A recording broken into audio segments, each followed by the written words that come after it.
Are you getting ready to buy a zero turn and you don't know what to look for?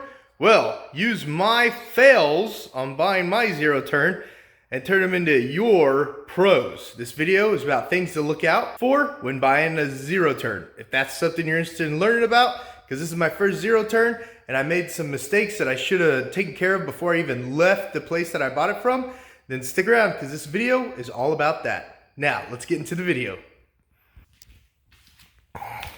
Okay, so I just bought this zero turn from one of the big box stores, and it's a 50-inch Toro time cutter. I was real trusting of the company that I bought it from. You know, being a big box store, I thought that, you know, it should be good to go and I shouldn't have any issues with it. Well, that's not the case. That's not the case. When I was looking at some of their mowers at the store, they had like extra bolts and screws down in these cubbies in all of them, and I was like, well, that's not normal, is it? Like having extra bolts and screws down in here. And when I asked the guy about it, he was all like, he didn't have an answer. He didn't have an answer, which was really annoying. And when I went to the customer service desk to get a mower, none of the customer service people, except for one, knew how to help me. And they had me get with this other guy at the store, and he walked me out there. He was a real nice guy, but he just didn't have a bunch of info to help me in making a decision on it. But I decided on this Toro right here, and I'm happy with it. I'm just unhappy with what I'm having to do. So when I first got it, see this arm right here? I didn't test drive it. The first thing I would recommend is tell them to put gas in it and test drive it. And you check the oil yourself too. Don't just believe them that they put all the right fluids in there. Tip number one, check the oil. Make sure the mower has oil in it. So take a napkin with you and check it. Mine was, it wasn't all the way full. It was at the add. It was at the add part. So I had to go buy oil right away just to make sure I had the right amount of oil in my brand new mower. And they said it's fully put together. It's good to mow, but it wasn't. So the second thing, these arms right here, they just in and out. So if you can't tell, I eat way too much food and I'm a big guy. So I adjusted mine all the way out, but this one was pulled all the way in when I bought it, and this one was pushed all the way out when I bought it. See, I haven't even had a chance to take this off yet. So it was trying to back off the trailer. It was all janky. It was all messed up when I was trying to back off the trailer. So tip number two is make sure that the forward motion, rear motion arms are set to the right level. Make sure they're set to the right level. And then tip number three, the owner's manual says back the tractor up on the trailer, back the zero turn up on the trailer. And the guys at the store, they didn't have me do that. They had me pull it forward. This is my first time to have a zero turn. So like, I don't know what I'm doing. Like, why don't they know to back those things up on the trailer? Like, that was, when I read that in the owner's manual, I was just like, what the heck? And then tip number four, before you start moving the mower around and stuff, on this time cutter that I have here, you see that icon right there? You want to push that little lever right there in. You want to pick it up this eye hole. Can you see that eye hole? Okay. You want to pick it up that eye hole right there and push it in if you want to push it. And that's what that diagram right there says. So push that in to push it and pull it out to operate it. So tip number four is to check that, because when I read that in the owner's manual, because when I got home I read the owner's manual. I should have read the owner's manual before I even left the place. But hopefully this video will help you and you'll learn from my mistakes. But when I read the owner's manual, it said make sure those are adjusted right. So I came out, I checked them. They weren't adjusted right. They were set in the operate mode when it should have been in the push mode when we were loading it up on the trailer. So I had to get those, I had to just leave them alone. But when we were pushing them, We shouldn't have been, because they were in the operate mode, not in the push mode. And then here is my biggest complaint right now. And these, I have already ordered the new parts. They're already on their way for what I need. But before we get to that, number five, they only had one key for me. It's supposed to come with 2 keys, and they only had 1. And I was told, yeah, I'll just reach out to the Toro dealer. So it's a $3,200 mower plus tax. $3,200 mower plus tax. It didn't have the right oil level. The arms weren't adjusted correctly. We were pushing it around the wrong way, and we loaded it in the trailer completely incorrectly according to the owner's manual.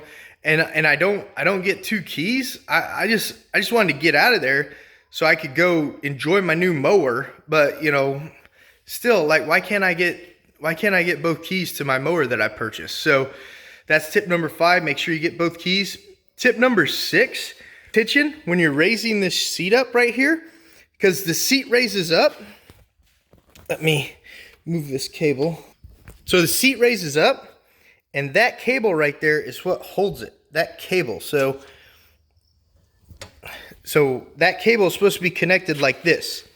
It just simply slides in the mower. Tip number 6, be careful when you raise the seat up. It just simply slides in the mower.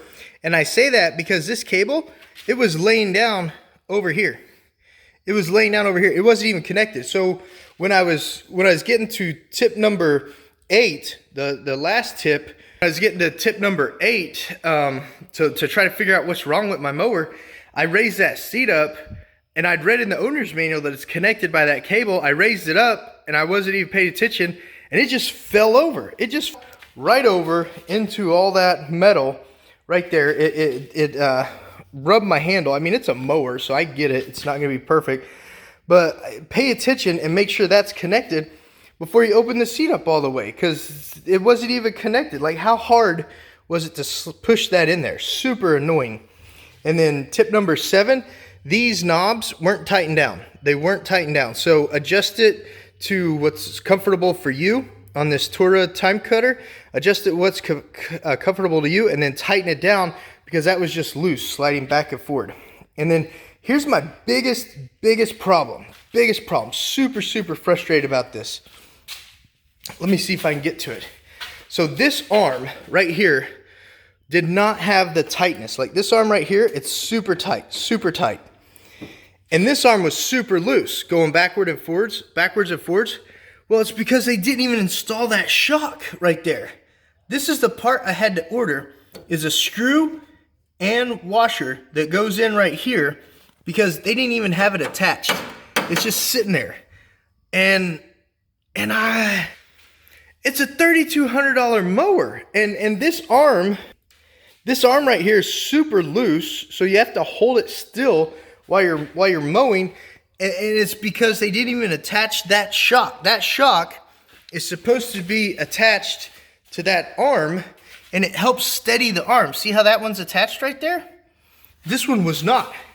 This one was not attached right there. So tip number 8, make sure to test drive.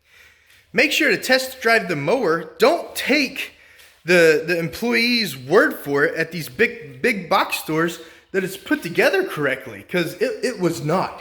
It was not put together correctly. Test drive the mower. Tell them to get the gas so you could go test drive the mower and make sure that it's working correctly. And if it's not, make them fix it, because now I've got to wait for the part to come in to be able to connect that, to be able to use the mower to its full functionality. And I just spent $3,200 on it plus tax. Like, that's mind-blowing, guys. It's totally ridiculous. I do not think that Toro, and especially Kawasaki, it's got a Kawasaki motor on it, wants products like this going out the door, but it's happening at the big box stores. At least it happened to me.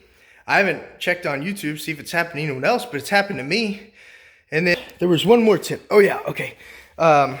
Tip number 9, which should have been, I should have made it earlier, but this right here, it's a simple slide in and clip. So you simply, it's got a little notch right here. It slides in and clips right here. Well, this was completely loose.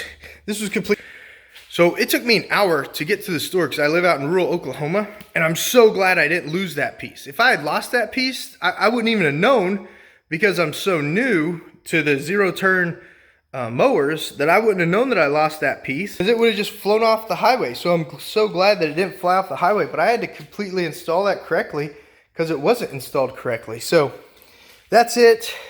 Use my experience, my negative experience in buying this mower, to make sure that you don't leave that store and have the same experience that I'm having. Because having to wait for parts on a brand new mower costs $3,200. Like, that's just so frustrating. It's just so annoying. So, all right, guys. Thanks for watching this video. I hope it helps you when you go to buy a zero turn, to know some pitfalls to look for that I experienced, especially if you haven't ever bought one before. And I'm just gonna chalk it up to a big box store. I mean, just, you know, they're just throwing these things out the door. They're not a dealer. They're not trying to build that customer relationship, because they're a big box store. So, all right, guys. Thanks so much. Subscribe to the channel. Give it a thumbs up. Hey, guys. Thanks for... Crap.